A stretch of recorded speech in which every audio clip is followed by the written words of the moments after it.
Hi, everybody. Welcome to Our Sinclair. I'm John. I'm Brent.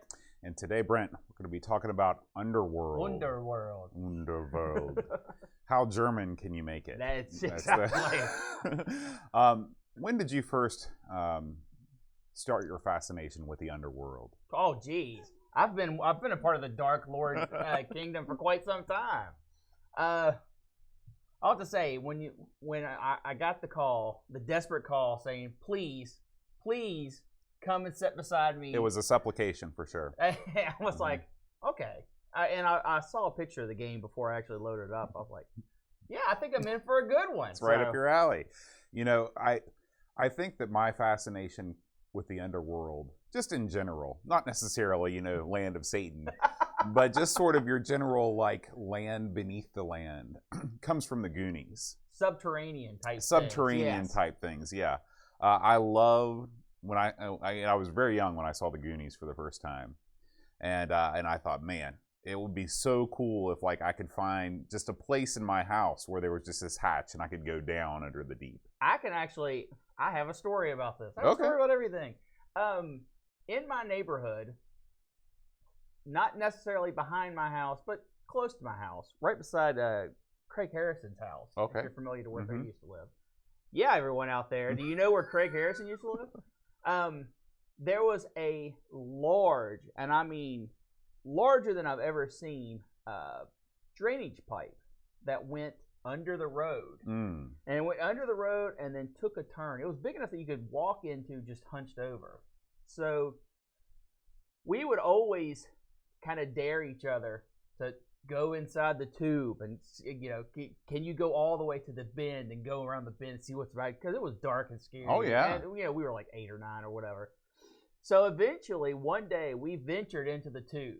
And we made it to the turn, and that was it. We ran out, and it was literally, we accomplished something. How big, what was the diameter of the tube? Huge. I mean, it was like, we're talking like a 3-foot diameter. So this is not something that, I mean, you didn't feel claustrophobic in there. No, it was, the scary part of it was the darkness, and knowing that, you know, because we always were told, we play around it, and people would, don't go in there. That's it, you know. Right. And a creek ran through it, but it was just a trickle of a creek. Right. It was probably, I'm sure at times it was a raging creek, and you know they needed that big tube, and it went, like I said, it went under the road, but it didn't. Like if you crossed over the road and went to where it should come out, it didn't. So it either went under the road and at the bend went down or up a little bit and then went somewhere we didn't know where it came out. So it was like mystery time. Oh yeah. Have you been to revisit the tube? Oh gosh, no. Because at this point, not only would I not fit, but I would venture in there and probably get lost. But for all accounts, the tube is probably still there, right? It absolutely 100% is still there. And in fact, in the rare times I go into the back half of my development where the tube is, I always think about it because it's visible from the road, but just barely. So you know, you just kind of pass over and you think about all the memories of. For a tube, there's a lot of memories attached to it. So right. There you go. Right. What do you think our fascination is with the underground? Well, it's got that forbidden nature. Yeah. I mean, even in the coal mines, the tourist trap coal mines where you go underground, the whole part of it being exciting and thrilling is you're going under a mountain. And part of it is, you know, that shouldn't exist. You shouldn't have the mass of a mountain above you and be able to walk around and feel the cool breeze. It's just not natural. Yeah, I think you're right. I think that's definitely a big part of it. And also it's one of these things sort of like going under the water where it's the unknown. You don't know what's down there. Exactly. Have you've done cave spelunking? Well, not necessarily spelunking, but you've been into like Carter Caves. I've done the Carter Caves and Mammoth Cave, and the other thing I always think about is the Beckley coal mine exhibition. Yep. Yeah. So we have plenty of opportunities to venture under the ground here in West Virginia, Kentucky area. If you're ever like, you know what, son, I'm sick of you. I'm done. Time to go underground. If you want to go all Gollum, West Virginia is the place to go. Yep. Well, Brent, we've got a package here that has arrived for us from the UK. I can tell it's from the UK because the Queen's head is on there. And always the clarion call. I mean, where's this from? Look at the address. No. Is there a Queen's head? Oh, there we go. It's got to be England. So, and I know some of what's in here, but some of it is a mystery to me. Will be revealed in this letter. It says, "Hi, John. As you may remember, the Royal Mail has produced a series of stamps that highlight the UK's video game industry. I know what this is. I bought a few bits and pieces for myself, but thought that you would like a set for your growing retro collection. I've included 3 sets of the stamps. Please pass a set on to Aaron and 1 to Brent. As a bonus, I've also included 3 of the limited edition Gamer Collector Packs. Ooh, I think there are only 2,500 of these. That's right. Again, 1 for each of you. I hope you like them. Keep up the good work. Duncan, the Dunk. Oh my gosh, coming Duncan. Through. I actually saw these on Ashen's channel, and I was like, man, those are pretty awesome. And I actually looked into getting them sent over here, and the exuberant cost was just like, I can't do that. Yeah. So yeah. I'm very excited. And I know what this is. I'm very excited. Duncan has included some Amiga stationery. Yeah, that's a super awesome, Duncan. All right, let's tear into these things. Tear them apart. All right, here's one for you. There's one for me. And there's one to sell on eBay. He'll never know. So let's just do a quick recap. I think that we might have covered this on Amigos, but on this set of stamps, you've got Elite, Sensible Soccer, Wipeout, Dizzy, Worms, Lemmings, Micro Machines, and Populous. Now, of these, which one of these, or 2 of these, or 3 of these makes you go, what? Why in the world is that on a stamp? Out of all of these, there's only one that I think doesn't belong, and I think that game is Micro Machines. Micro Machines is okay. It's an okay game, but it is not a genre-defining game like the rest of these games. I hugely disagree. Okay. I actually think that Micro Machines, especially considering where these were produced, the way Ashton's tells it, that was a huge game over there. Mm-hmm. And Ashton said of the ones that are on here, if I'm recalling correctly, the ones on here that doesn't really make sense is Worms. Really? Interesting. And he says a lot of these are, first for their types of games, whatever. Mm-hmm. Where Worms is a very it's derivative. Is has been done very many times before. Mm-hmm. And I don't necessarily agree with them, but I don't necessarily not agree with them either. Well, out of all these, which one of these do you like the least? Like Wipeout. Yeah. I mean, without even thinking. I don't know that I've ever played Wipeout. I have. And I'm someone who grew up with Super Nintendo F-Zero. Mm-hmm. And while they're different, mm-hmm. because Wipeout is a much better sense of speed and less about racing. It's more about the speed and staying on the track. Mm-hmm. I prefer F-Zero. So I would have, in my opinion, I would have put that on there, but that isn't why that's on there. Sure, right. For me, my least favorite of these games is definitely Micro Machines, although I don't think I've played Wipeout, so it's possible that I might hate Wipeout. But my favorite, by far, the game that I put the most time into is definitely Worms. I've played so many rounds of Worms on so many different platforms. Yep.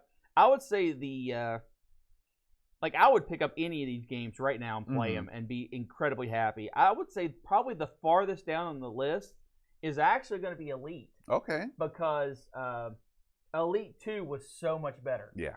It was so much better. Absolutely. I agree with you.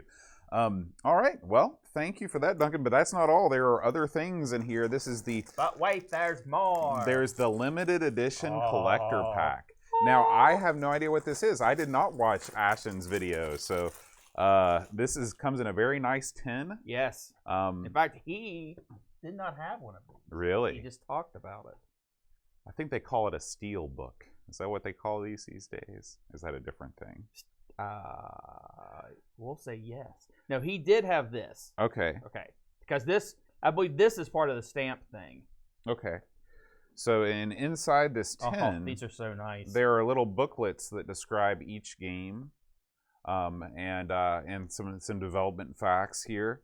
And then there are these larger versions of the stamps themselves, which these would look much better. I mean, I'm not saying that the stamps on the wall wouldn't look cool, but having an extra large version that can be seen from afar is super neat. And I am a bit of a philatelist, if I may say so. I like falafel. And I have several sets of stamps that are framed upstairs, and I will add these to that collection. So thank you so much, Duncan. Did you check out the actual bottom thing? No. Is that a COA? That is it is, and it's a hard plastic. Oh, wow. 1338. What's your number? 1339. Wow. Right after there. Hey, hold on to these. Who knows? In a couple of years, might be able to retire. I mean, well, yeah, but probably not due to this. That's true. I mean, if we win the lottery, the show really takes off. Really takes off. Thank you so much, Duncan. Yeah, unbelievable, Duncan. Thank you very much for this. It's incredible that I saw a video about these and now I'm holding one. It is. All right, Brent. Let's talk about, we've got one more thing to unwrap here, and this actually came from Amiga Ireland. The one and only Chris Foltz gave these to me. These are postcards about the ZX Spectrum Next. Now, I know that you're not as heavily invested into the Spectrum scene. Have you heard about the Next? I have not. Okay.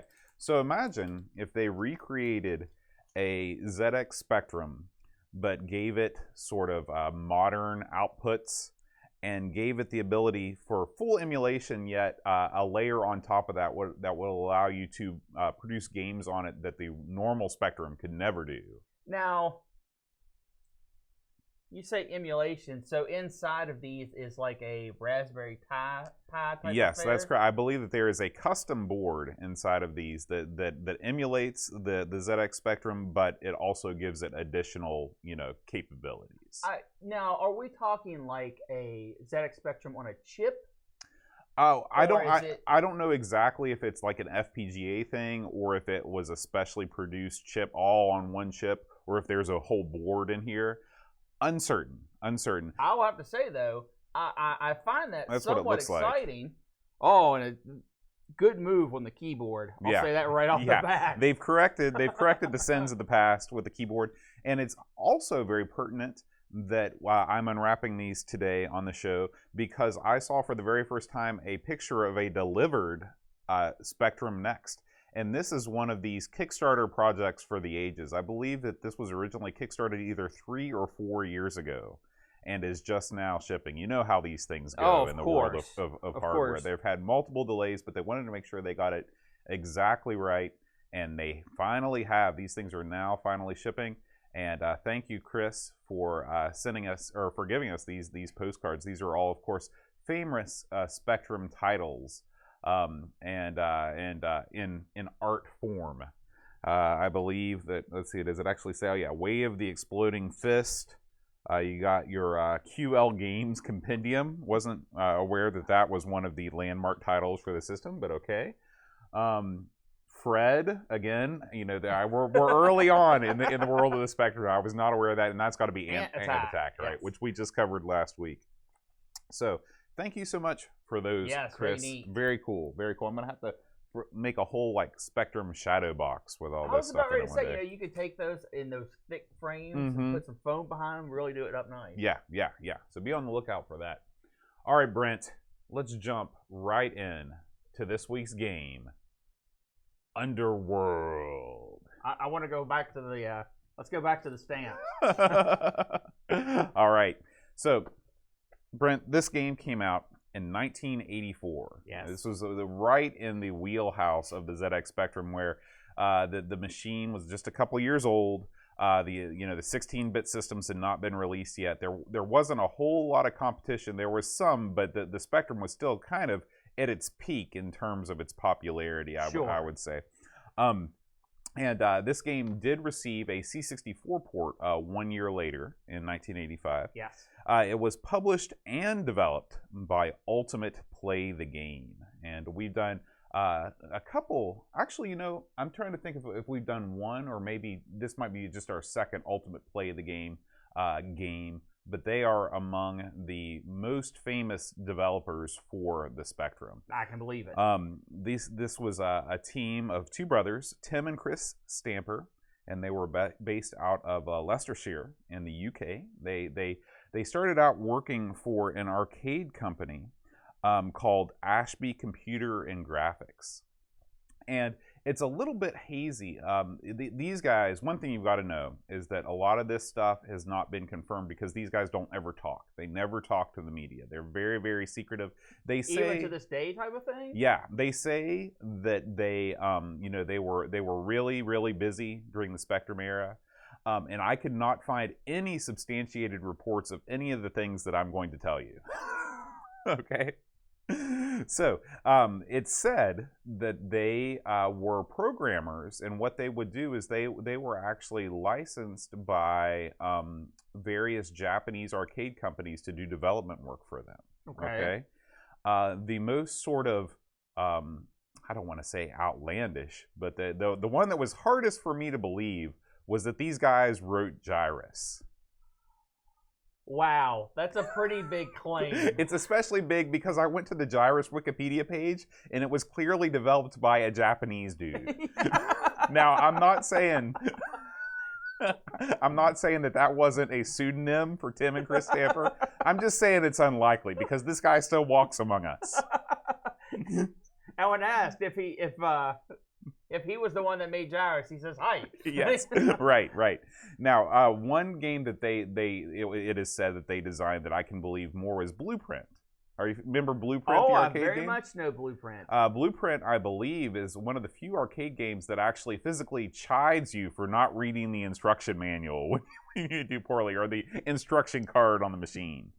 So I can believe that they developed that. That was actually published by Bally Midway, so it's a Western type deal. So I can believe that a little bit more than Gyrus. And these guys also made a lot of arcade conversion kits where you convert one game into another one. Absolutely. So it's clear that they spent a lot of time around arcade games, and the games that they made for the Spectrum reflect that. These weren't guys that were just trying to make their first game with little knowledge of what a game was. Right. So anyway, this game. The Ultimate Play the Game went on to become they were bought by US Gold in 1985. Then, through various circumstances, they actually reacquired their name and their assets just a few years later in 1988. So I think what happened is perhaps US Gold hit hard times, and Tim and Chris Stamper decided, for a sweet deal. Exactly. And do you know what company Ultimate Play the Game morphed into? Uplay? No. Which would be Ubisoft? But that's you're in the right continent. They went on to become Rare. Oh, really? Yeah. So Tim and Chris Stamper continued to be involved in the scene under the Rare moniker.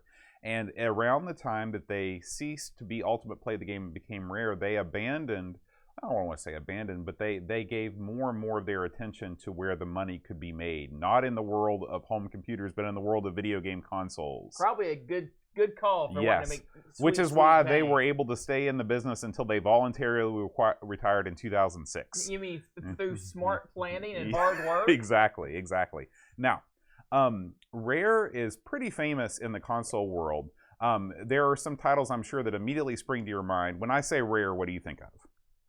Well, you got to go with GoldenEye. GoldenEye, number one. Number one. Okay. Any other ones that spring to mind? Well, I mean, Donkey Kong Country, Killer Instinct. Killer Instinct. I'd say those are the big three. Oh, certainly. However, they developed a ton of games for the NES, and unless you are really, really looking at that title screen, you would never guess it because it wasn't real big on the boxes or anything.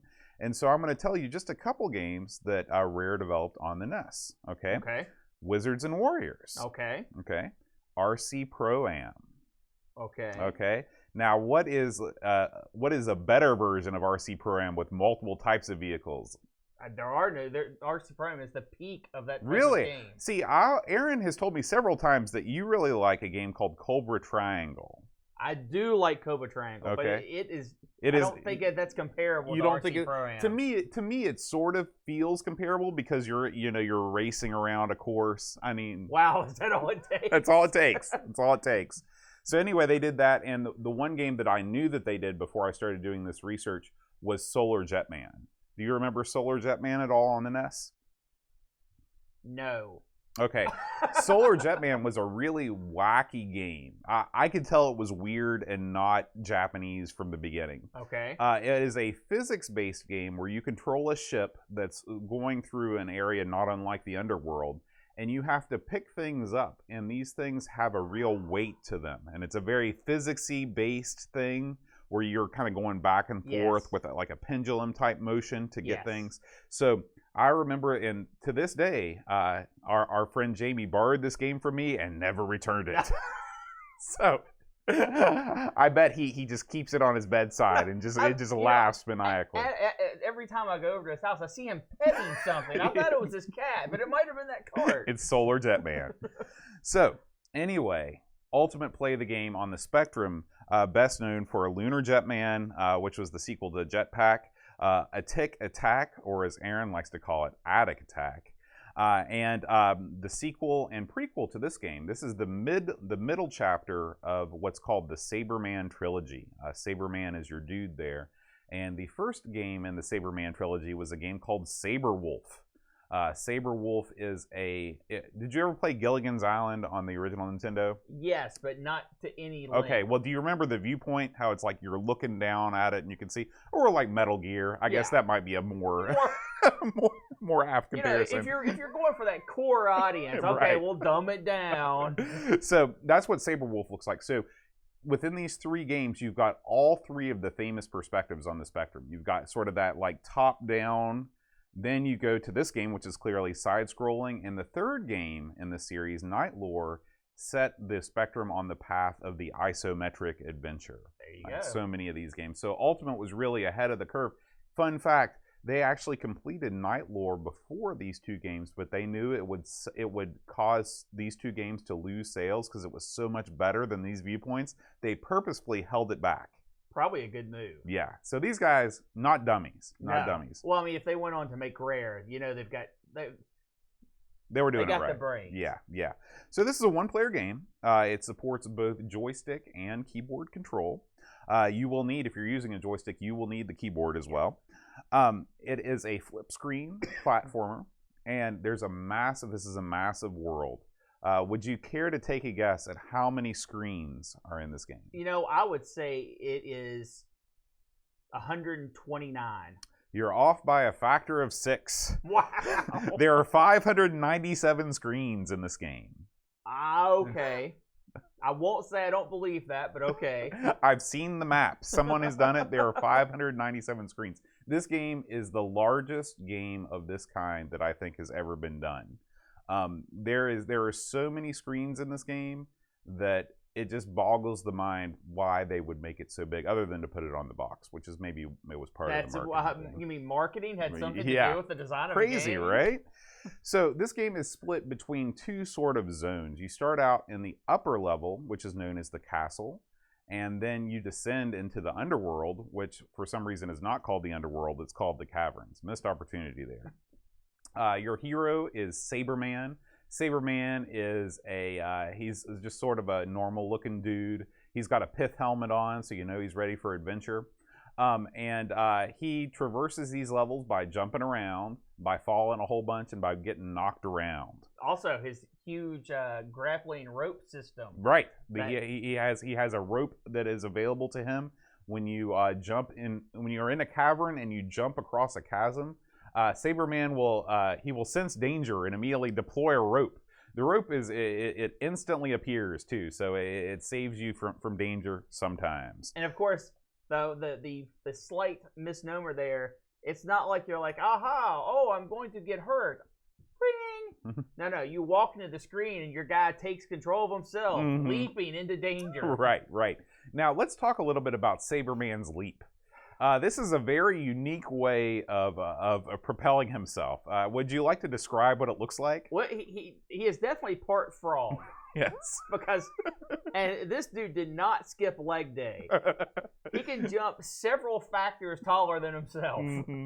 It's in a way, it's a more modern feeling platformer because the jump is a little bit more floaty, a little bit more Mario-like. But and I'm talking about. I've seen balloons with less float. You know, I'm talking about in relation to a game like Jumpman, where it's basically boop, you know. But this guy, he always jumps with 2 legs. It's almost like the beginning of a swan dive that is never completed. I don't know. I completed a few of them. That's true. That's true. So anyway, what do you have on the screen here? Okay. You have your score up at the top. This is a score-based game. You've got a gem counter. What the gem counter does is whenever you pick up a blue gem, it counts down, and as long as that counter is counting down, you're invincible. So that's important. You've also got the depth. The depth just tells you how far you've gone into the Underworld, and you can go down like 23 levels. Because again, this game is, according to the instructions, 597 screens. And by depth, don't get confused. It's actually up and down only. Right. Because that's important for what you're actually trying to accomplish. Exactly, exactly. And you also have an inventory screen here, and the inventory is important. The things that you pick up are weapons in this game.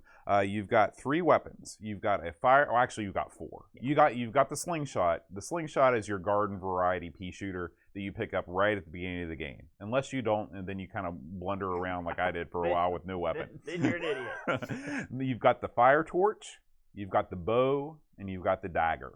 Okay, all 3 of these weapons, I would not call them precision tools. No, they are not. When you hit the fire button, these things just sort of emanate from your body in just random directions. You know, like when you look down and you see there's a spider on you, and you go like this, where you just kind of flail around. That's right. Imagine when you were doing that, you were throwing things. Now, you do have infinite ammunition for all of these weapons, and they're all projectile weapons. There's no melee attacks in this game. Despite the man's name. Right. So what you do is you are tasked with finding each one of these weapons, and you need to use each one of these weapons on a different guardian. Only by passing by each one of these guardians you can actually escape the Underworld and complete the game. Each one of these enemies is only susceptible to 1 weapon. There are 3. There's the devil, there's the demon, and there's the beetle. I don't know. One of these is not like the other. I don't know. Now, even more confusingly, the devil can be hurt by a fire torch. Yeah.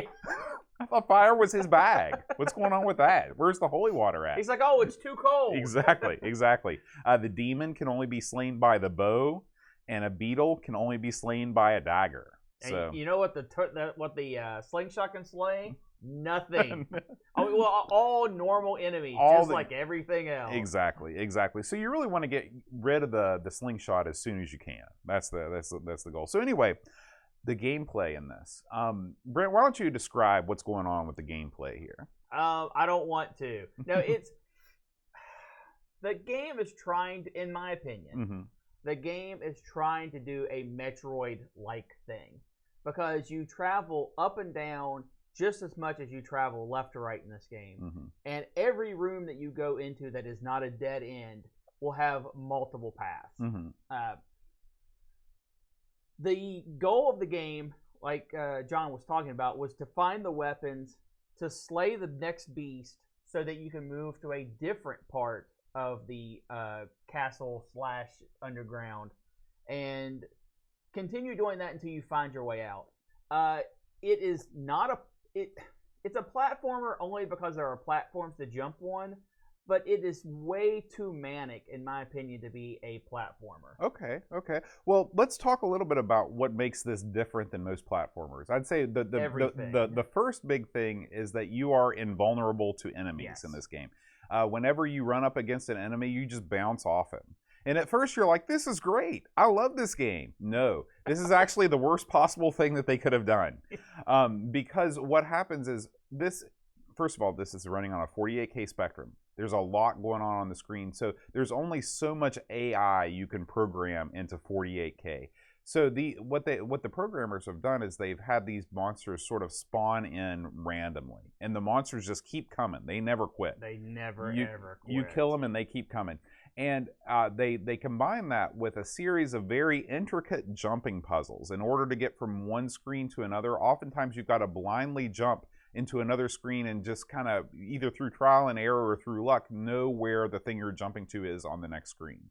It's very frustrating. Even if there were no monsters, this would be difficult. The monsters make this the ultimate exercise in frustration. Yes. Yep, I agree with all that. The other part of this is the things that you're jumping on are literally just floating in air.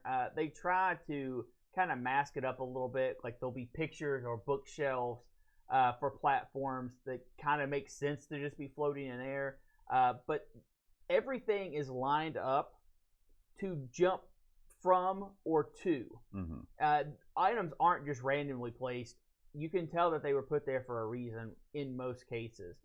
Like John said, though, the enemies are non-stop. And I don't mean like, oh, you might have one enemy on a screen you can kill, and then you've got 4 or 5 seconds to make your jump. They are continuous, and they are endless to a degree that is so frustrating that I really had to take a step back so I didn't destroy this game. There are also bubbles that you can travel on, and that sounds great because you don't have to jump. You just get on and ride, except everything knocks you off. Everything knocks you off. It's amazing the first time that you ride atop a bubble and you're like, this is great, I'm flying, and then a monster spawns right on top of you and knocks you out. And the thing that kills you in this game is falling from too great a height. Now, I will say, in the world of fall damage platformers, you're given a pretty long leash before you die. But also in the world of, there are not many other platformers where you're traversing this amount of vertical distance. I mean, when you're falling, sometimes you're falling 2 or 3 screen widths before you hit the ground. Yeah. And when you fall into a deep, dark hole and you know that you've got like 4 screens to go up before you get to where you were at, it makes you want to cry. Yeah, it's very demoralizing. Add to that, there is a special type of enemy in this game that I neglected to mention earlier, the eagles. The eagles, at first, I thought were your friends. The eagles are not your friend. No, they are it's not like Lord of the Rings, where the eagles come at the end. This would be like if they pick Frodo and Sam up, they fly them up to Mount Doom, and then they drop them into Mount Doom. And then put on the ring and become the Dark Lord. Exactly. These eagles are no good. So anyway, they're also flying around, looking to make your day happy and fun. So, the things that I like about this game is that it has that ultimate play the game look, which means that there are very, very many bright colors. This thing uses every single color the Spectrum can make. There's very little color clash. It's programmed well, so you don't see the color clash. And they could have easily done this same sort of game and just put platforms instead of the things hanging on the wall. So I thought that there was a nice attention to detail here. Your guy moves quickly. He's pretty well animated. The jumping is consistent, although it's frustrating. At least I never felt like the guy was not moving in a way that I expected him to. I think that the dangling effect was cool. This may be the earliest game where you can kind of swing Bionic Commando style, and work your way down, or Ninja Rope style. If we want to talk about, worms, it's more akin to the Ninja Rope. And I thought that there was a nice variety of enemies. Even though the enemies are all pretty much the same, in terms of what they do to you, they look different, and that's neat. Yeah, and actually, the enemies have little nests that if an enemy flies into a nest, it will actually morph into a different enemy, which I thought that was kind of cute. This game, I guarantee, there are a group of people out there that played this game ad nauseum, love it, because this is a game you can love. It's more than just a low effort game. You can tell that they cared about this game and put some effort into it. Here's my problem. If they would have put just a touch more effort, if they would have made the weapons do something more than just look different and kill one enemy, and the boss battles, and that's being very generous, the the bad guy's literally just standing there blocking your path. Yeah. So he could be a road cone, and it would be the exact same fight. But I see what they were going for this game. It's a huge exploration game. If that's your thing, you could spend forever mapping this thing out, and probably have a great time. So if someone said, that's my favorite game, Mm-hmm. I would be able to see it because it does have a Metroid type feel. Oh yeah. Even right down to the weapons to get Mm-hmm. past the next boss type of affair. Absolutely. This is a very it's sort of a prototype of so many exploration style Yes. games which were to come, and it's always astounding to me how trends in video game development happened in the West and in the East sort of at the same time. Like there was just something in Yeah. the air where people were like, we need to move in this direction. This game reviewed. The early reviews were very good. Obviously, this was compared to a lot of what was out there in the Spectrum world. This thing was a cut above. Yeah. A lot of the early reviews praised the exploration aspects, like you said. They praised the huge world to explore. It wasn't until later on in the more modern reviews where this game sort of got knocked for being too difficult. And even when this game was released 1 year later on the C64, reviewers had sort of come to terms with the fact that it was starting to show its age a little bit. Yeah. Oh, well, I mean, the graphics in this, top tier. Right. Absolutely. Mm-hmm. The gameplay in this, and by gameplay, I'm just talking about the way you move, the shooting, the daggers, that aspects of it, all really good. It's just implementing them into a game that's more fun than frustrating is where this thing fell flat. And that's a pretty bad place to fall flat. Yeah. So is this going to be something that I ever play again? Never. Never in a million years. I mean, if you could dedicate a month to this game. Mm-hmm. You really could. And if you're out there and you're going to dedicate a month to this game, I got no problem with that. I can completely understand why you would do it. If this is your game, if this is a great thing of what it is, this is not my game. Yeah. And the ending, I'm going to spoil the ending. Oh my gosh. You basically go. You basically escape through a top screen, an open top screen, and you get a text screen that says, "Congratulations, you've escaped the Underworld. Be sure and drink your Ovaltine." Yeah. It's very, very disappointing for a game as beautiful as this. They should have had somebody draw a nice ending screen. Would have been all it would take. Yeah. So I will say that this game does appear on the Rare Retro Replay collection that was released for the Xbox One a couple years ago. And if you are going to play this game, this is not a bad way to do it, and I'll tell you why. You can, of course, turn on infinite lives, but you can also turn off monsters.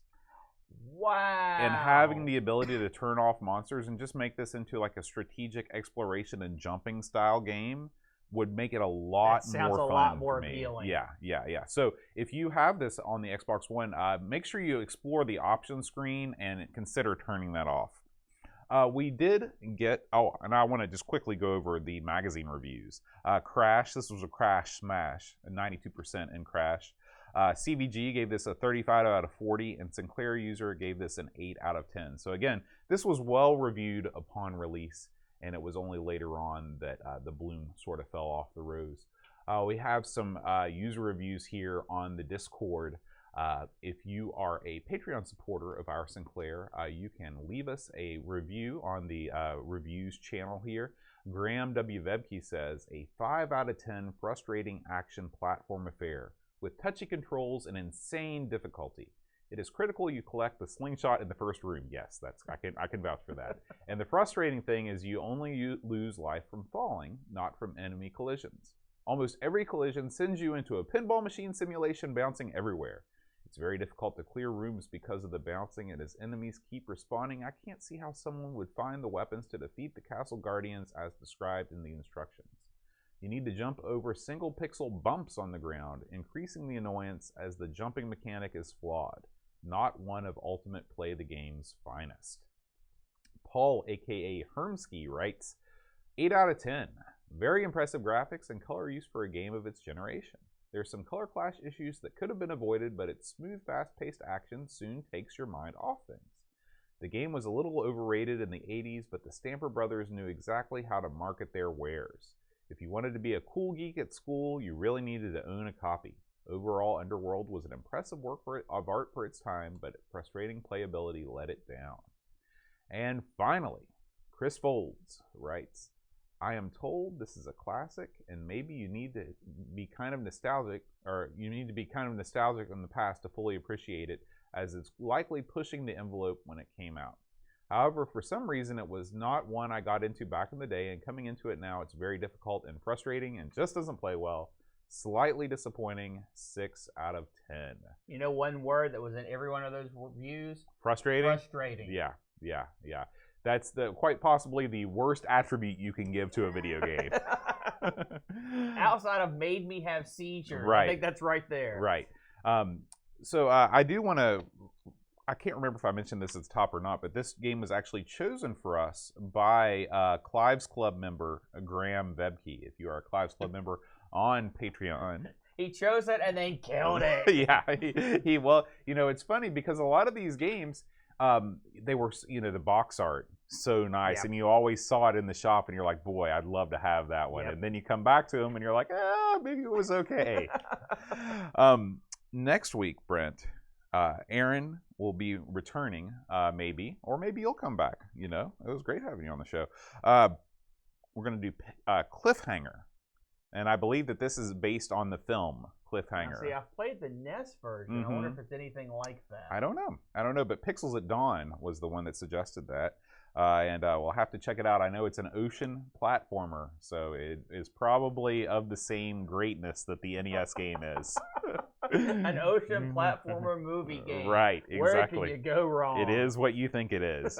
And of course, I would be remiss not to mention our fine Patreon supporters.